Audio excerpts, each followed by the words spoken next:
निकाल के रख देगा, संकल्प मत करो। लेकिन बलि नहीं माने, जवाब दिया गुरुदेव, सूर सतीरन पे चढ़ के जीवे की आस करे कबहू ना, और जे ही कामाशीलन के मुख से कह के बदले कबहू ना।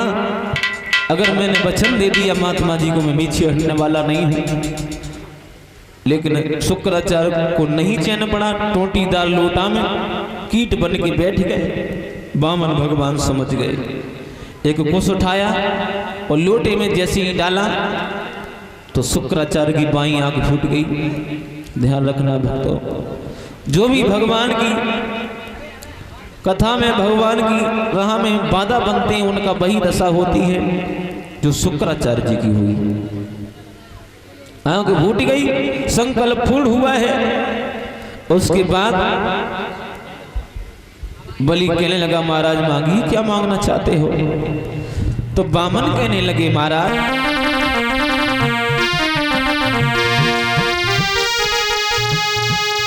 वामन बोले मोइना चाहिए,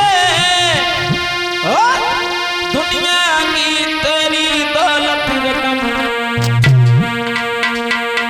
अरे कर दे सकता तो मेरा जन।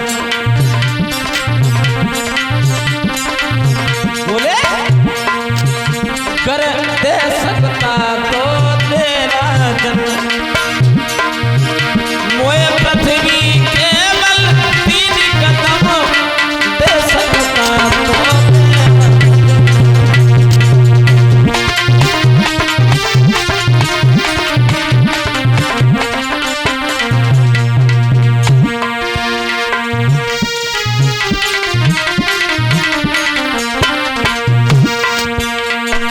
बलि कहने लगा, महाराज क्या कह रहे हो? केवल 3 कदम पृथ्वी? बलि हंसने लगा, पागल तो नहीं हो गए तुम? भला इतनी देर से हमसे संकल्प करवा रहे हो और तुम केवल छोटे नन्हे से दिखाई दे रहे हो। 3 कदम पृथ्वी में तुम ठीक ढंग से बैठ भी नहीं सकते। बोले नहीं, मुझे चाहिए तो 3 कदम पृथ्वी चाहिए, अगर देना है तो दे, न मना कर दे, मैं चला जाऊं।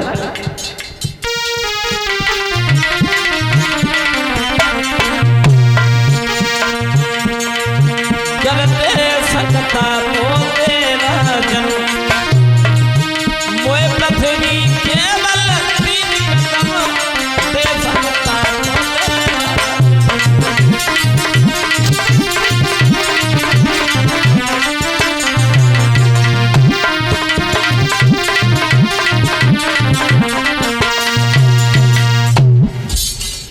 जैसे ही शब्द सुने बलि कहने लगा, महाराज कोई बात नहीं, अगर आपकी ऐसी इच्छा है तो आपको आदेश दे रहा हूं, आप पृथ्वी को नाप लो। अब उन्हें का मालूम था क्या ड्रामा होने वाला है। उसके बाद भगवान वामन भगवान जब खड़े हुए हैं और खड़े होकर पृथ्वी को नापने लगे हैं, तो ध्यान रखना भक्तों, भगवान वामन ने अपना इतना विशाल रूप बनाया है, बलि की आंखें फटी की फटी रह गई। बताया है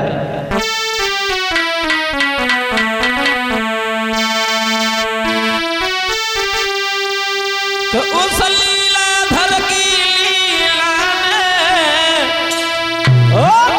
सूरज के अंशना पे डरे, अरे 3 कदम की गिनती में तीनों लोक नाप डाले।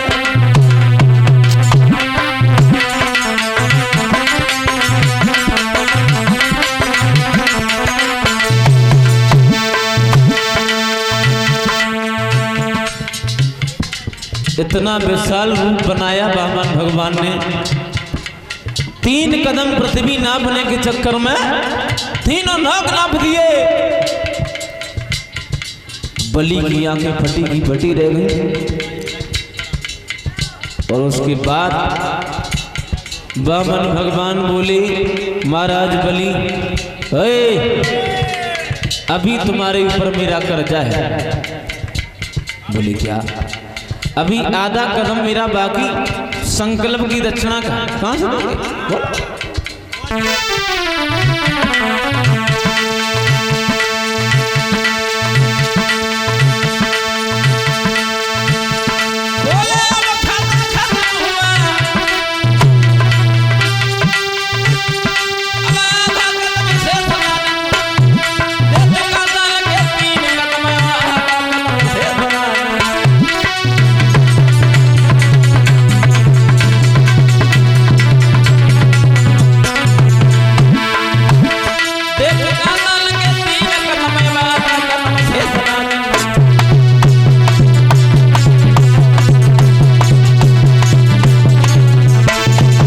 जवाब दिया है आधा कदम तेरे ऊपर कर्जा है, बोल खासा देगा।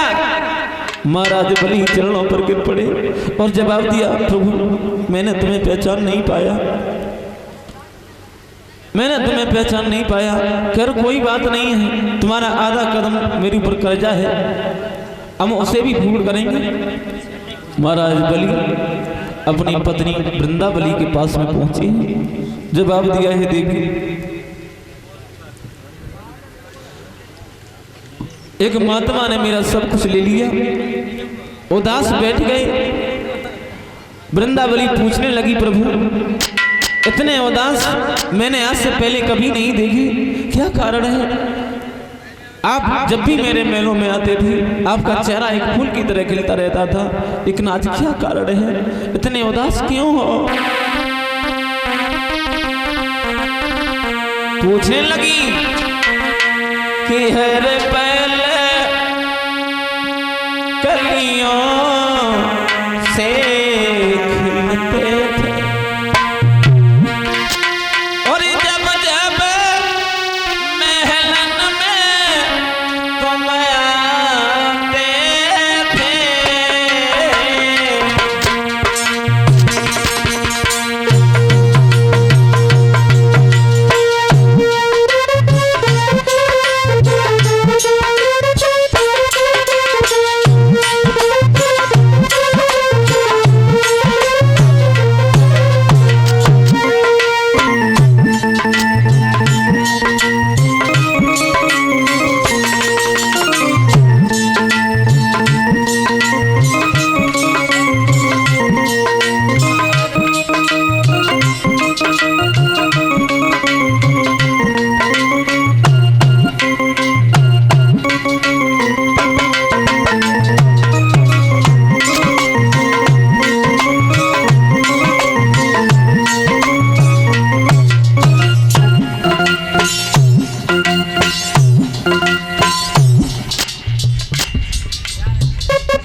पूछने लगी वृंदावली, महाराज आप जब भी मेरे मेलों में आते थे आपका चेहरा एक फूल की तरह खिलता रहता था, लेकिन इतने उदास क्यों?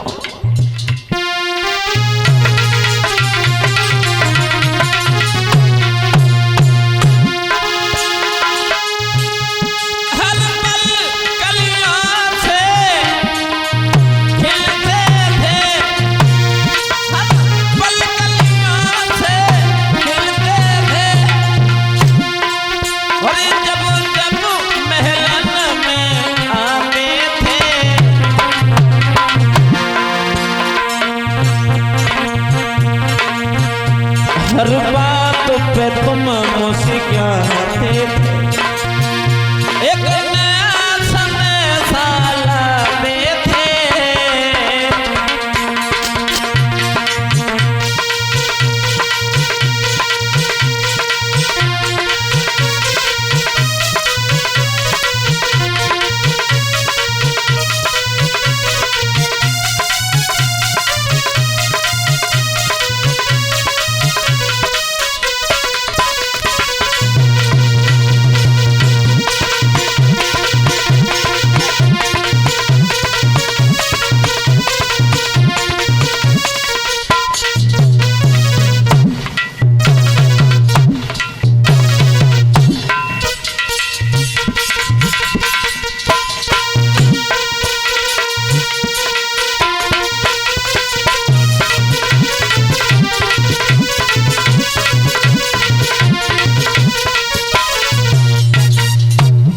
महारानी वृंदावली पूछने लगी है।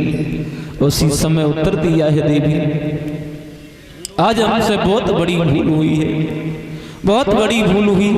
एक महात्मा ने मेरा सब कुछ ले लिया और उसके बाद जवाब दिया है, देवी अभी भी मेरे ऊपर उनका कर्जा है। प्रभु इसमें उदास होने की कोई बात नहीं है। वृंदावली बड़ा चतुर स्त्री थी। वृंदावली कहने लगी, प्रभु उदास क्यों? खैर कोई बात नहीं है, जिसके नसीब में जैसा होता है उसे वही मिलता है। अगर महात्मा जी ने मेरा सब कुछ ले लिया तो कोई बात नहीं, अगर मेरे की तरफ कोई सेवा हो मुझे बताओ, मुझे क्या करना है। और कहने लगी है वृंदावली, इस तन में है अधिकार तुम्हें, और चाहे वो दशा बनाए दियो।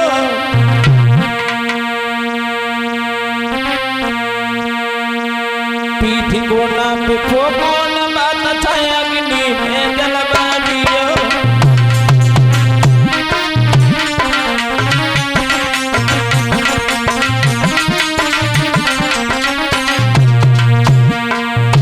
जवाब दिया भगवान, पत्नी का स्वर्ग पति के चरणों में होता है। जो भी मुझसे बनेगा मैं करने को तैयार हूँ, लेकिन किसी भी तरह से और महात्मा जी का कर्जा दूर कर दो, उड़े रड़ हो जाओ। और बोली,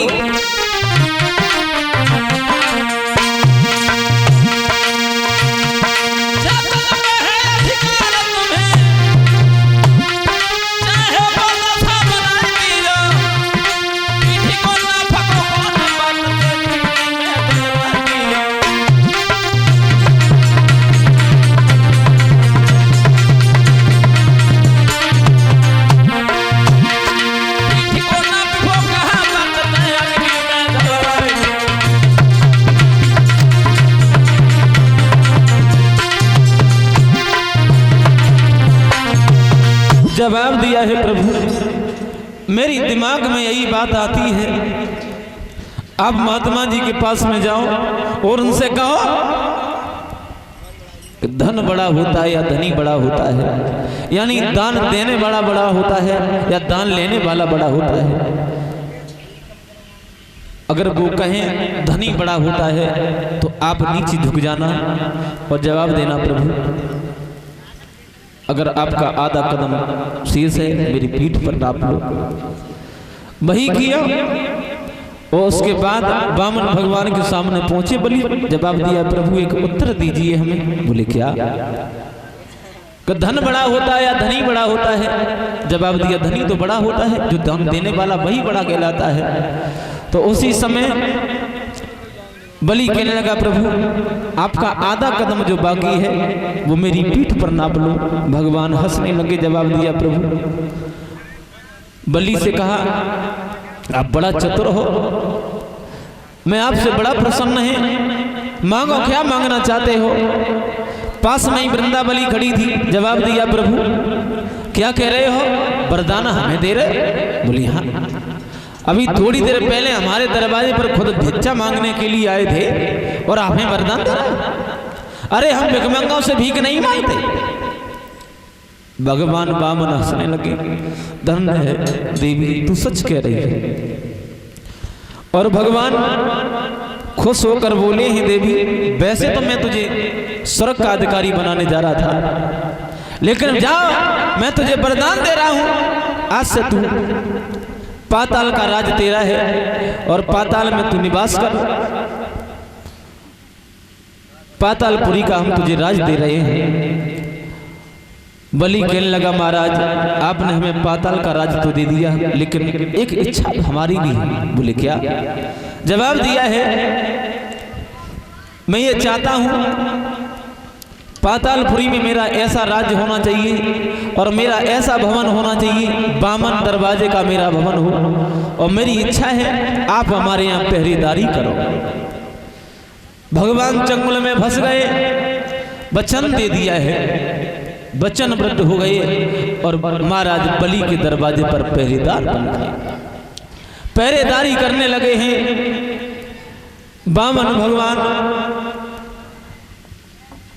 जिस दरवाजे की तरफ बलि नजर डालता है उसी दरवाजे पर नजर आती है। इधर मैया लक्ष्मी हैरान हो गई, सोचने लगी हमारे पति लौट कर नहीं आए, पता नहीं कहां चली गई। और उसी समय सोच रही है मैया लक्ष्मी, मैंने तो उनसे कुछ कहा भी नहीं, पता नहीं हमसे क्यों नाराज हो गए, लौट कर नहीं आए। बोली तूने मैंने कछो ना कही, मैंने तो उनसे कहा भी नहीं, लेकिन पता ना है वो क्यों नाराज हो गए। मैंने कछो ना कही और एक बात ना कही, जुदाई की पीड़ा फिर कहे तो दई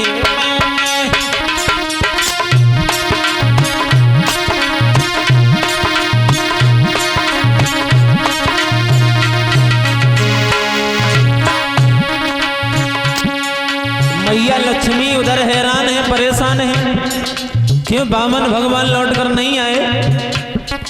सोच रही है मैंने तो उनसे कुछ कहा भी नहीं, पता ना है उनसे क्यों नाराज हो गए। संजू सोचने लगी,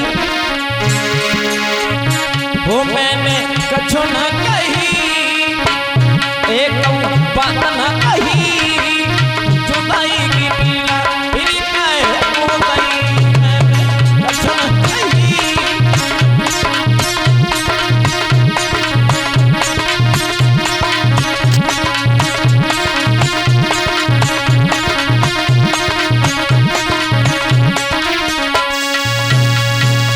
मैया लक्ष्मी हैरान बैठी हैं, तब तक अकस्मात देवर्षि नारद पहुंच गए और जवाब दिया, माँ इतनी परेशान हैरान क्यों हो। जवाब दो लाला, पता नहीं मेरे पति कहाँ चले गए, लौट कर नहीं आए। नारद कान लगे, मैया तो ना मालूम, तुम्हारे पति की तो नौकरी लग गई।